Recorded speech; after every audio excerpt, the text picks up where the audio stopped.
Bismillahirrahmanirrahim. Innal hamdalillahi nahmaduhu wa nasta'inuhu wa nastaghfiruh wa na'udzu billahi min syururi anfusina wa sayyiati a'malina. Asyhadu an la ilaha illallah wa asyhadu anna Muhammadan abduhu wa rasuluhu wa ba'du. Kembali kita hadiri majlis kitab Al-Kabair, dan kita sudah memasuki Al-Kabiratu Al-Hadiyatu Wathalathun, dosa besar nomor urut 31, Al-Qadi As-Su, hakim yang jahat. Baik, berkenaan dengan masalah ini ada beberapa poin yang perlu kita bahas. Yang pertama, dalam sistem pemerintahan Islam yang institusinya disebut dengan khilafah, maka seorang khalifah itu dikelilingi oleh 3 komponen. Yang pertama wazir, Indonesianya menteri. Berkenaan dengan menteri, maka Al-Hur bin Qais mengatakan wa kana al-qurra ashabu Umar fi majlisihi syubbanan kana au kuhulan.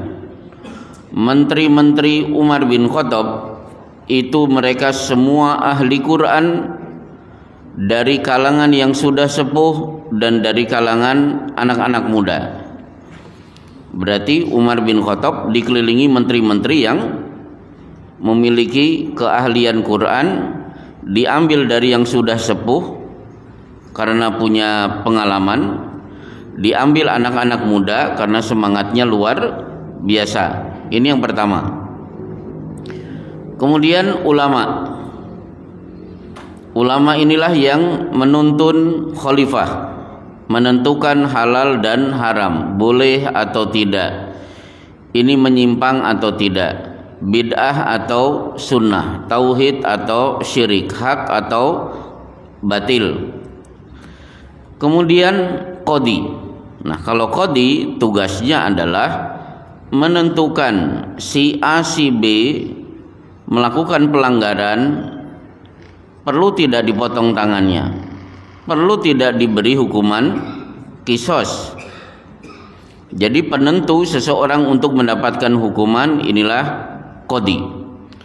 Kalau Indonesianya disebut dengan hakim atau jaksa. Nah, inilah 3 komponen yang mengelilingi khalifah dalam institusi pemerintahan yang disebut dengan khilafah. Nah, kemudian berkenaan dengan qadi, maka Imam Az-Zahabi di kitab Al-Kabair membuka dengan firman Allah, wa man lam yahkum bima anzalallahu faulaika humul kafirun. Siapa yang tidak berhukum dengan hukum yang Allah turunkan, maka mereka kafir. Di bawahnya wa man lam yahkum bima anzalallahu faulaika humudz zalimun. Siapa yang tidak berhukum dengan hukum yang Allah turunkan, maka mereka adalah orang-orang zalim. Wa man lam yahkum bima anzalallahu faulaika humul fasikun. Siapa yang tidak berhukum dengan hukum Allah, maka mereka adalah orang-orang fasik. Al-Maidah di ayat 44, 45 dan 47. 3 ayat yang bertetangga. Berarti tidak berhukum dengan hukum Allah, statusnya kafir, fasik, dolim. Padahal ini ada hukum Allah, dia tinggalkan, itu statusnya kafir. Bagaimana dengan ini hukum Allah, tidak dia laksanakan, malah dia menggunakan hukum selain Allah, berarti kafirnya 2 kali lipat. Sekedar tidak berhukum dengan hukum Allah itu sudah kafir. Bagaimana kalau hukum Allah ditinggalkan, kemudian dia melaksanakan hukum buatan manusia, maka kafirnya 2 kali lipat, sebagaimana dolim dan fasiknya juga 2 kali lipat. Baik, nah kemudian di bawahnya ada hadis riwayat Imam Al-Hakim, la yaqbalullahu salata imami hukmin imamin hakama bi ghairi ma anzalallah. Tidak diterima salat seorang pemimpin yang dia berhukum dengan hukum selain Allah. Baik, inilah ayat pembuka, dan kemudian ada beberapa riwayat di kitab ini. Di antaranya adalah al-qudatu salasatun qadin fil jannah wa qadiyani finnar. Hakim di dunia ini ada 3, 2 masuk neraka, 1 masuk surga. Berarti sudah dipastikan 2/3 hakim di dunia ini pasti masuk neraka. Yang masuk surga cuma 1/3. Silahkan bagi bapak-bapak yang punya anak ingin menjadi hakim, kalau bisa hadis ini dijadikan renungan, monggo dipengalih rumiyin. Jangan terburu-buru tergesa-gesa ingin menjadi hakim, karena 2/3. Sementara menjadi hakim di Indonesia mau tidak mau harus melaksanakan hukum peninggalan Belanda. Jadi hukumnya sudah bukan hukum Islam. Baik, kemudian di bawahnya man ju'ila qadiyan faqad dzubiha bi ghairi sikin. Siapa yang diangkat menjadi hakim, penderitaannya nanti pada hari kiamat ibarat orang itu disembelih tidak pakai pisau. Berarti pakai apa, Pak?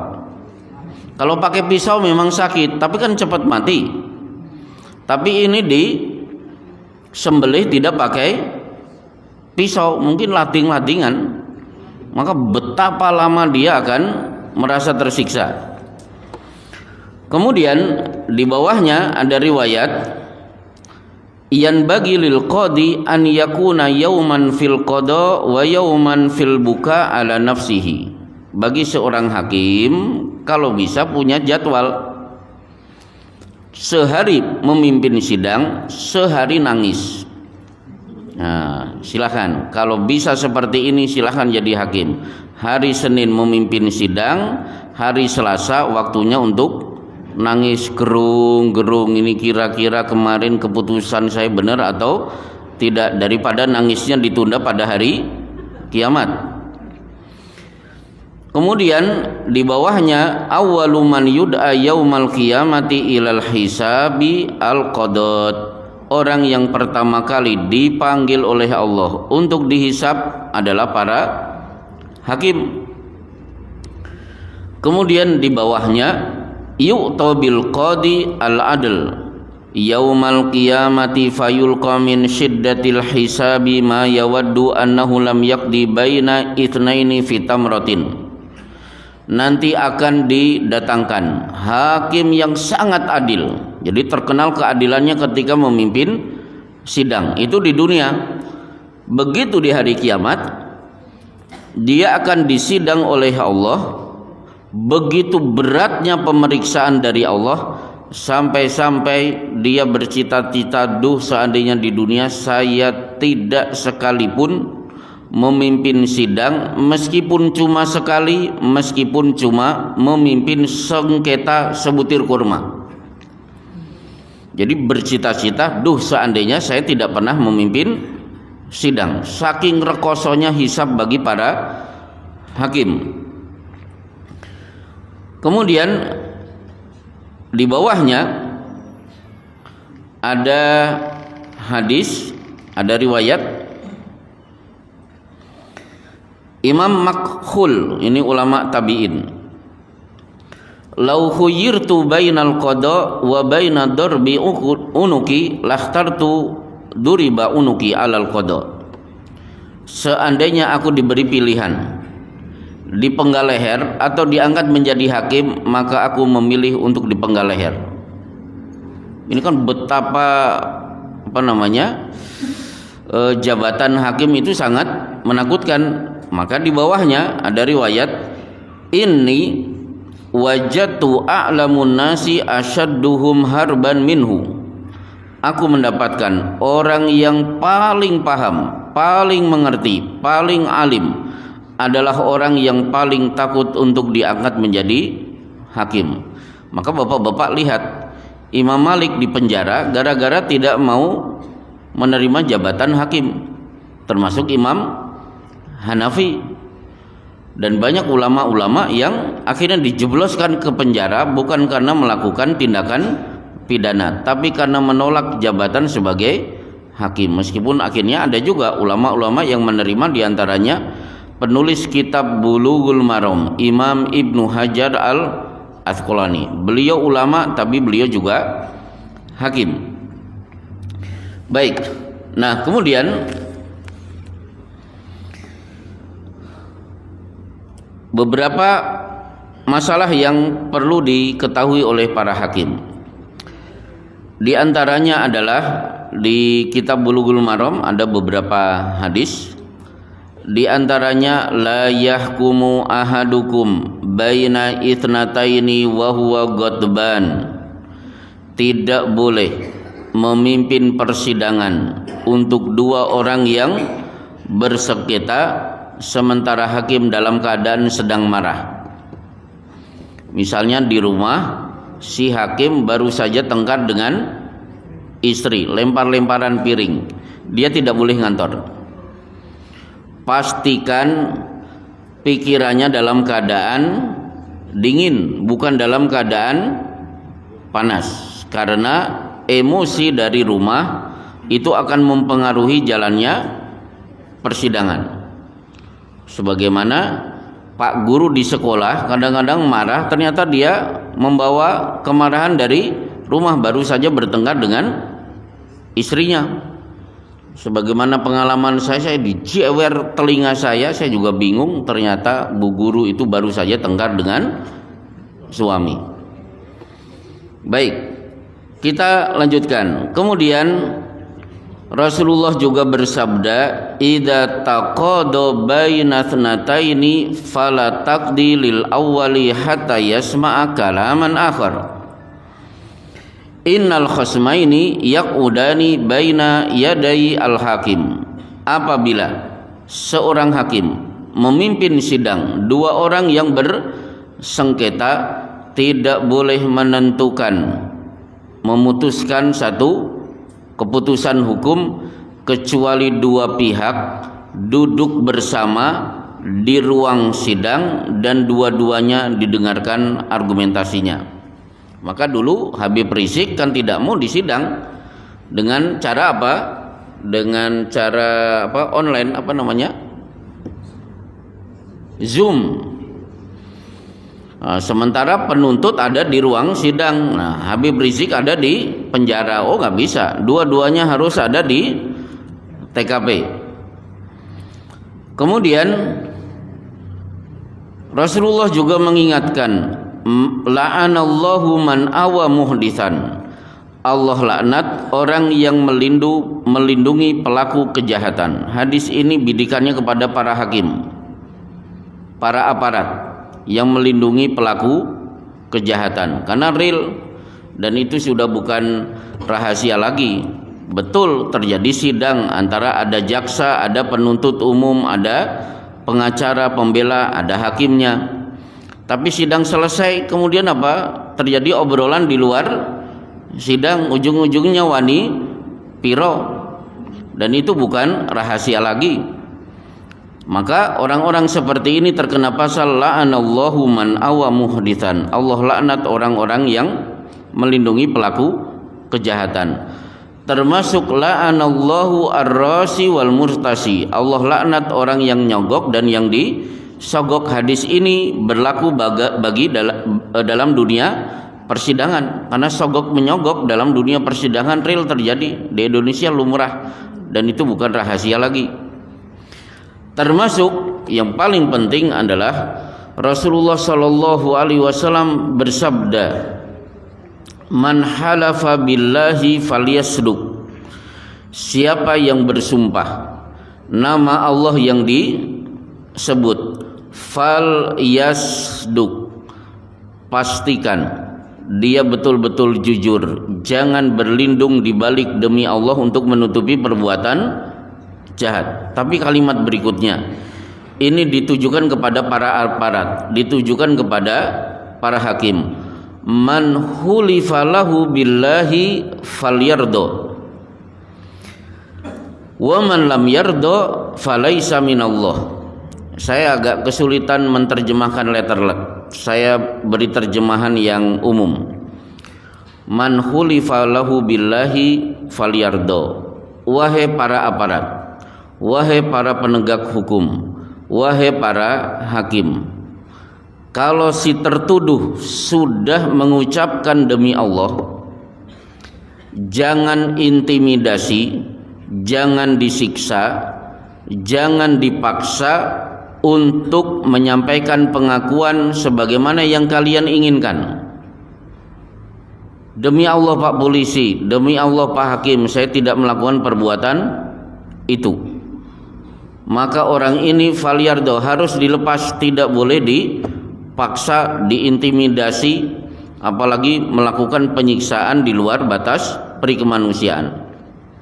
Wa man lam yardo, kalau para aparat terus mencecer, pokoknya jangan bawa-bawa demi Allah, falaisa minallah, dia sudah putus hubungan dengan Allah Subhanahu wa ta'ala. Dari sini berarti seorang hakim, penegak hukum dan lain sebagainya tidak boleh melakukan pemaksaan. Kalau toh dia bisa menyingkap, itu karena pinternya dia dengan memberi pertanyaan-pertanyaan jebakan, bukan akhirnya si tertuduh kemudian terpaksa melakukan pengakuan sesuatu yang sama sekali dia tidak lakukan. Akhirnya tanda tangan BAB itulah yang dijadikan delik di meja sidang. Baik, akhirnya Bapak-bapak yang dimuliakan oleh Allah, berkenaan dengan hakim, maka Allah Subhanahu wa ta'ala berfirman, ya ayyuhalladzina amanu kunu qawwamina bil qisti suhada 'alan nasi walau 'ala anfusikum awil walidaini wal aqrabin. Hai orang-orang yang beriman, berikan kesaksian yang jujur, meskipun satu, kesaksian itu untuk dirinya sendiri, dua, kesaksian untuk orang tua, tiga, kesaksian untuk kaum kerabat. Coba kita rinci. Berikan kesaksian yang benar meskipun untuk dirinya sendiri. Contohnya siapa? Seorang sahabat datang menghadap Rasulullah, ya Rasulullah, inni qad saraktu fa'aqimu alayya. Saya sudah melakukan pencurian, tolong potong tangan saya. Ternyata Rasulullah acuh tak acuh dan mengatakan, ma ikhaluka annaka qad sarakta. Aku tidak percaya bahwa pencurian itu sudah engkau lakukan. Silakan pulang. Melihat Rasulullah cuek, faqalaha marrataini aw thalathan, dia ucapkan pengakuannya 2-3 kali, berharap Rasulullah percaya. Akhirnya Rasulullah percaya, orang itu pun dipotong tangannya. Jadi orang ini dipotong tangannya, tidak usah jadi buron dulu. Dia memberi kesaksian untuk dirinya sendiri, daripada dihukum di akhirat lebih baik dia hadapi di dunia. Sebagaimana wanita dari Juhainah, ini asabtu haddan faaqimu alayya, ya Rasulullah, perut ini bukti saya sudah berzina, tolong segera saya dirajam. Meskipun Rasulullah bersabda, asin ilaiha faida wadu'at fa'ti biha. Wahai bapak, wahai ibu, sebagai orang tua, tolong putri anda bawa pulang ke rumah, rawat sampai melahirkan. Nanti kalau sudah lahir silahkan bawa kemari untuk dirajam. Berarti wanita ini memberi kesaksian untuk dirinya sendiri.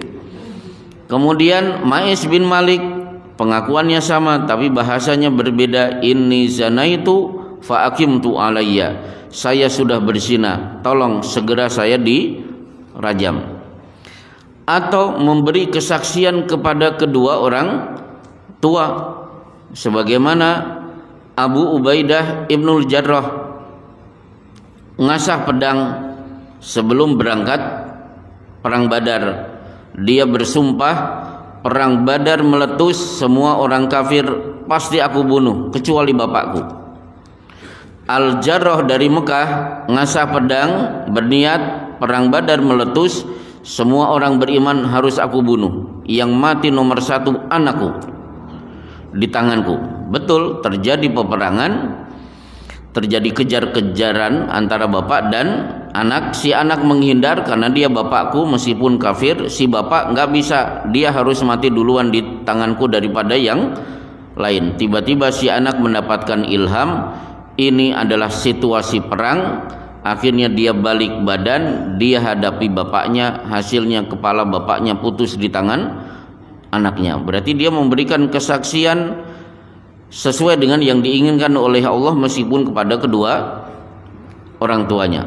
Tapi tolong, ini situasi perang ya Pak ya, bukan situasi masaran. Kemudian yang ketiga, memberikan kesaksian untuk kaum kerabat. Seperti siapa? Seperti Rasulullah Shallallahu Alaihi Wasallam bersumpah, fa wallahi law anna Fatimah binti Muhammad saraqat laqata'tu yadaha.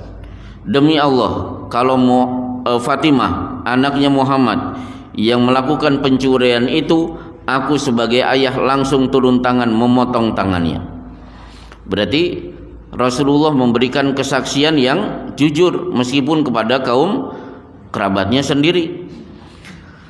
Termasuk banyak riwayat para sahabat memberikan kesaksian yang jujur, tidak ditutup-tutupi. Nah, ayat ini harusnya dibawa di pengadilan, sehingga kalau tidak salah ada lagu Nasi Daria itu apa Pak yang hafal tahun 80-an.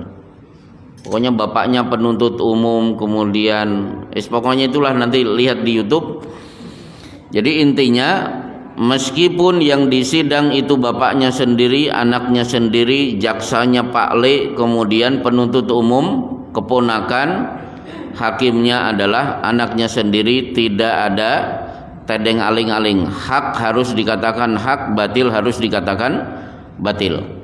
Akhirnya saya tutup kajian kita dengan kalimat, ketika mencari keadilan, hukum di dunia tidak didapatkan, maka Allah hadirkan akhirat. Jadi inilah pentingnya kenapa ada hari kiamat, karena keadilan di dunia tidak mungkin bisa kita dapatkan secara utuh. Maka hari seadil-adilnya adalah nanti pada hari kiamat, ketika yauma tublas sarair, hari di mana semua yang disembunyikan selama ini akan diungkap sejelas-jelasnya nanti pada hari kiamat. Cukup, insya Allah inilah kajian kita. Bagi yang mau bertanya seputar kajian atau materi yang lain, saya persilakan. Silakan. Berkenaan dengan melaksanakan hukum Allah tadi, padahal kita punya saudara-saudara, bahkan ada orang terdekat, itu banyak sekali yang tidak mau berhukum pada Allah. Tetapi mereka juga muslim, juga sholat, sebenarnya kata Anda juga beriman dan sebagainya. Bagaimana ini? Ada pelajaran di akidah itu bab tentang asnaful hukam, kelompok-kelompok orang yang berhukum dengan hukum selain Allah. Yang masuk kategori kafir, A, siapa yang berhukum dengan hukum selain Allah disertai pengingkaran kepada hukum Allah, ini kafir. Jadi dia melaksanakan hukum selain Allah, pada saat yang sama dia mengingkari hukum Allah. Pak, gimana hukum potong tangan? Itu tidak manusiawi. Bagaimana hukum kisos itu bertentangan dengan HAM? Nah, dia sudah kafir. 2, menganggap dia melaksanakan hukum selain Allah, tapi dia menganggap hukum Allah baik, cuma hukum selain Allah lebih baik. Pak, ini hukum penjara baik tidak? Oh bagus, pencuri diberi hukum 3 tahun penjara. Tapi di surat Al-Maidah pencuri dipotong tangan. Oh ini bagus, cuma yang 3 tahun lebih bagus. Ini kafir. Yang ketiga,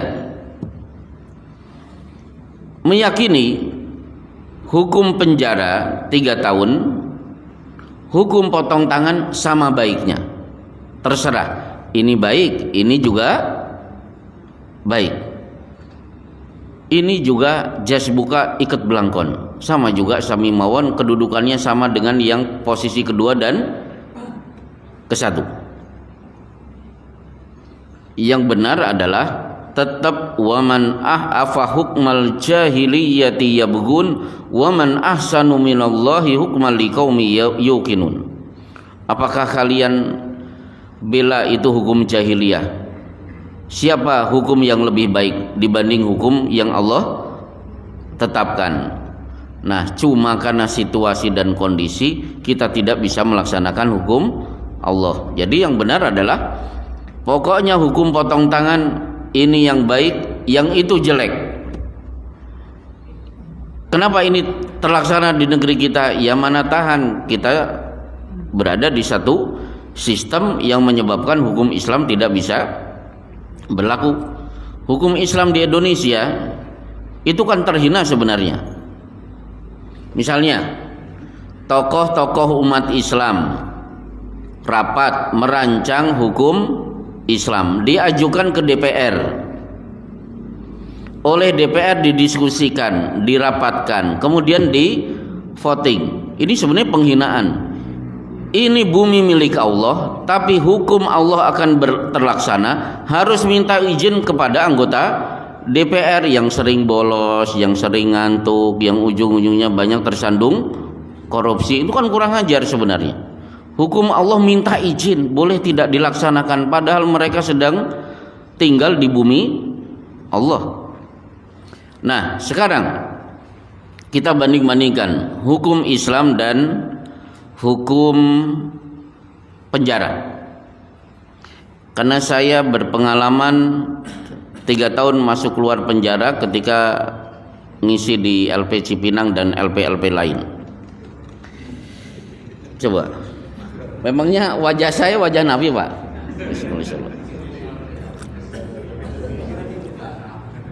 Kenapa? Wah, dikira di penjara. Ya dulu kan pas Pak Tommy, Pak Bedu Amang, Pak Rahadi Ramelan, itu saat itu saya masuk keluar penjara. Alhamdulillah akhirnya tahu situasi yang ada di dalam. Kemudian saya punya kesimpulan bagus, pelajaran yang saya dapatkan. Hukum penjara ini boros. Hukum Islam itu murah. Orang mencuri cukup pakai golok potong tangannya. Tapi di penjara dia masuk ke penjara. Sementara negara harus memberi ingon selama sekian tahun dia mendekam di penjara. Meskipun kenyataannya ternyata para terpidana juga harus bayar SPP. Karena di sana ada hukum rimba. Saya ngisi pengajian, begitu mau keluar ada napi wajahnya babak belur. Pak, tolong nanti Bapak keluar tolong teleponkan ini. Nama saya ini. Yang ditelepon namanya ini. Tolong segera datang ke penjara. Loh, Bapak kenapa? Saya bulan ini tidak bayar SPP.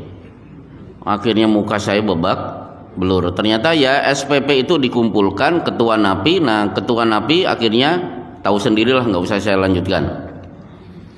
Akhirnya saya telepon, ternyata keluarganya sudah tidak peduli, biarin aja dia menderita.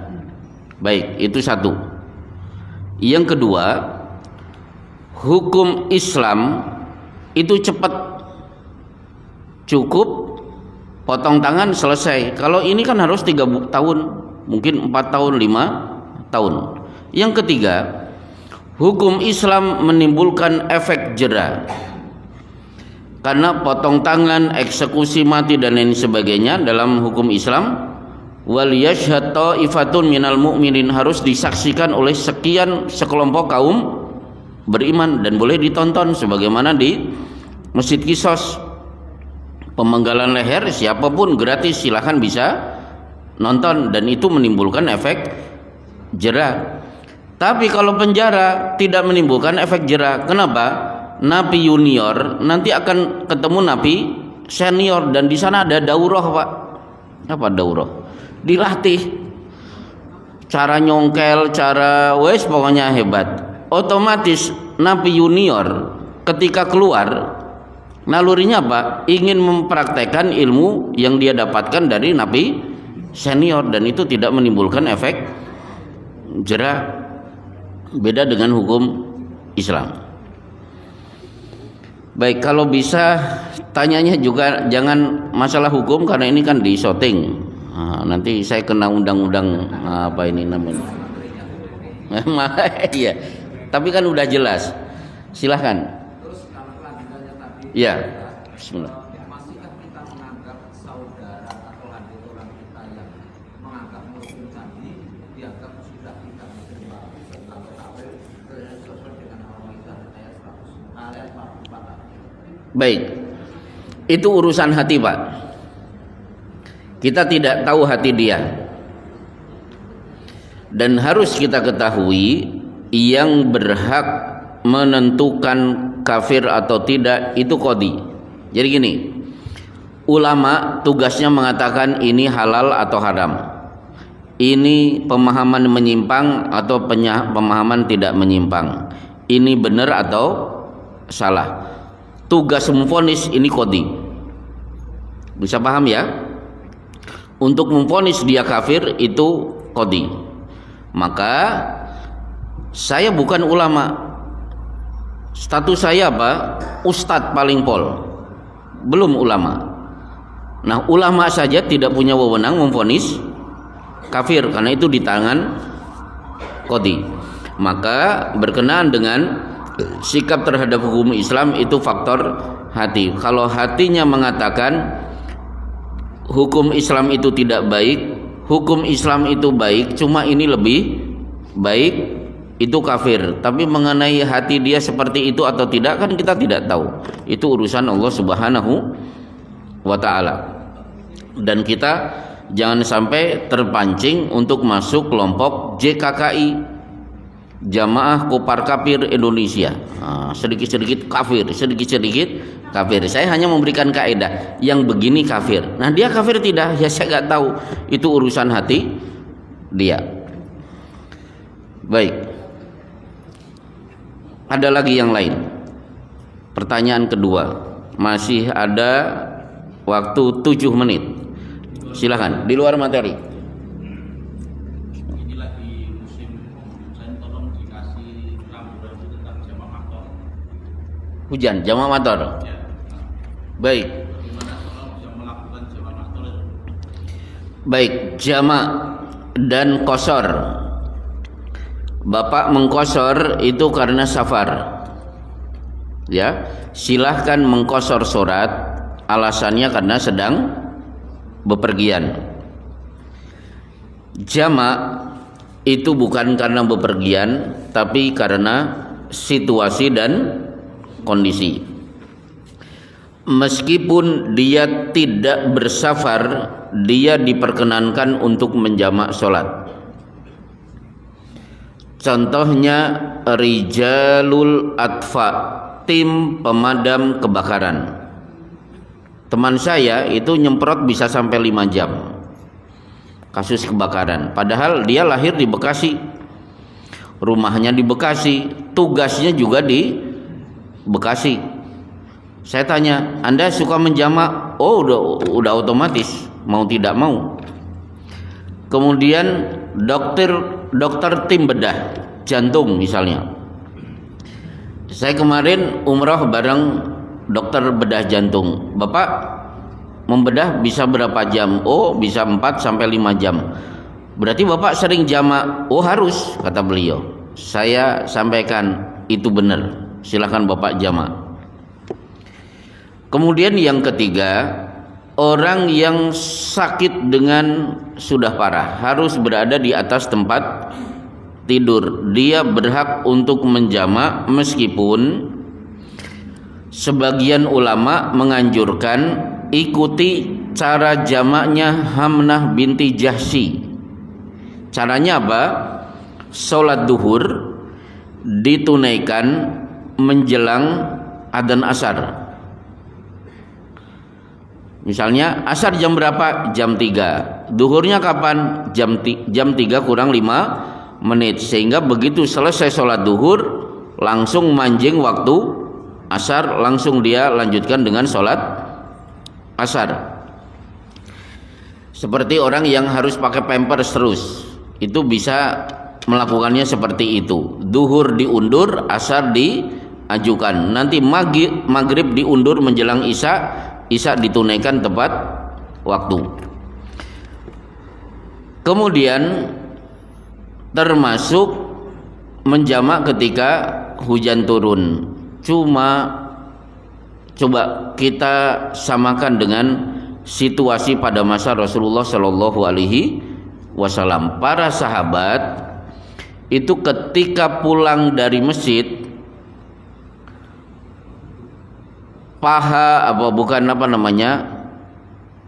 kaki mereka itu kadang-kadang tenggelam dengan pasir sampai lutut. Akhirnya apa?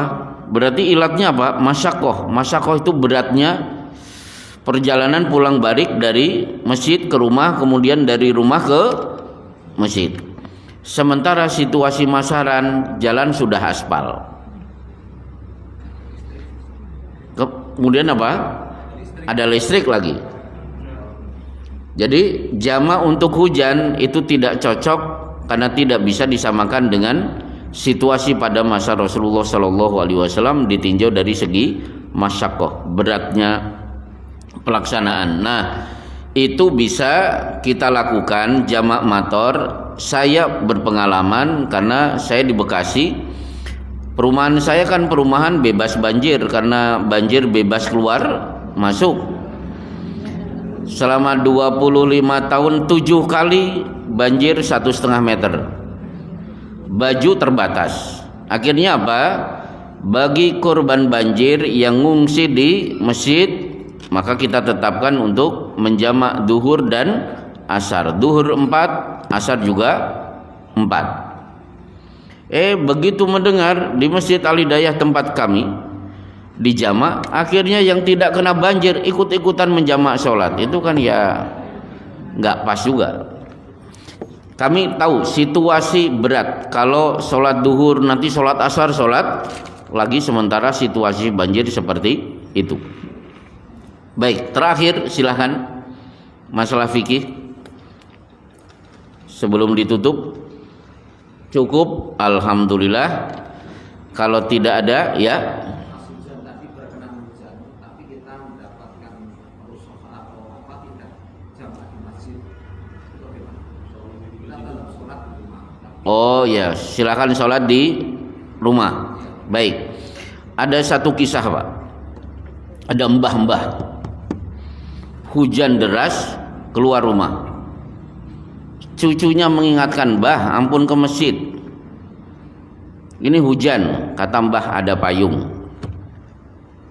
Tapi kan hujan deras plus angin. Ini ada mantel.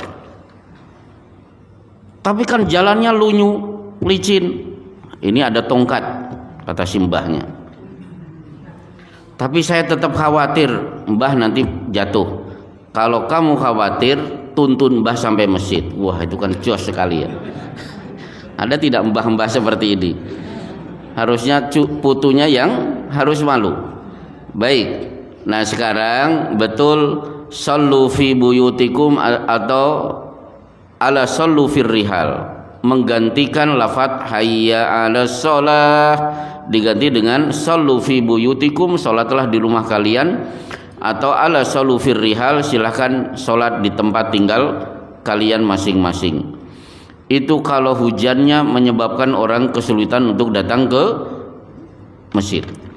Tapi kalau hujannya deras tapi kita masih bisa datang ke masjid, jalannya juga aspal, kalau bisa tetap datang ke masjid. Baik, ini saja kajian kita di malam hari ini. Semoga bapak-bapak ikut gerak jalan hari Ahad itu Nah, jalan santai Perserikatan Muhammadiyah di Kliwonan. Ada hadiah berapa paket? Ada 300 paket kalau tidak salah. Ya, ada 300 paket. Ini kalau saya lihat wajah-wajahnya wajah-wajah dapat insyaallah. Ya, silakan nanti, itu kan hasanah fid dunia dan hasanah fil akhirah insyaallah. Silakan ramaikan jalan santai bersama Perserikatan Muhammadiyah di Kliwonan. Kalau tidak dapat hadiah, ya minimalnya kan dapat jalan sehat, ikut menghidup-hidupkan Perserikatan Muhammadiyah. Insyaallah cukup. Wassallallahu ala Muhammadin wa ala alihi wa sahbihi ajmain. Assalamualaikum warahmatullahi wabarakatuh.